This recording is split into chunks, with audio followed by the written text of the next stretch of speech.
Good morning everyone. So কেমন আছো বলো সবাই? আশা করি সবাই ভালোই আছো। তো আজকে তো একটা সকাল সকাল নিউ ভিডিও নিয়ে আসার কারণ এটাই যে আজকে গণেশ চতুর্থী, তাই না? তো গণেশ চতুর্থীতে কে কেমনভাবে বাড়িতে সেলিব্রেট করছো, তো এটা তো জানাতেই হবে। জানাতে হবে মানে কমেন্টেও জানাবে, আর ভিডিও পোস্ট করলে তো কোনো প্রবলেমই নেই, দাদা সাপোর্ট করবে। তো এইটাই হচ্ছে ব্যাপার। আর মেন কথা হচ্ছে আমাদের এখানে হয় পুজো মোটামুটি, মানে ছোটোখাটো একটা দুটো জায়গায় হয় হয়তো, কিন্তু কলকাতায় হয়। আর বাইরের কথা তো বাদই দাও, means out of station Kolkata. তো বাইরের কথা দেখারই মতো, বাইরের যেন দেখে যেন মনটা ভরে যায় নাকি, এটাই হচ্ছে কথা। আর কি বলবো, এবার বাড়িতে কিছু সেলিব্রেট করা হবে, মানে বাড়িতে কিছু পুজো টুজো একটু করবো আর কি, তাই জন্য সকাল থেকে দোকানেও যায়নি আর কি, স্নান টান করে পুরো রেডি। তো যাই হোক, চলো গিয়ে দেখা দেখা যাক মানে কি কি হয় আর কি, কি কি করি, রাইট?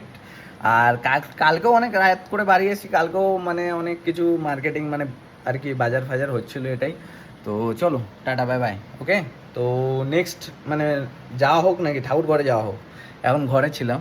তো ঠাকুর ঘরে যাওয়া হোক, গিয়ে তারপরে কথা হচ্ছে। ওকে, রাইট, টাটা।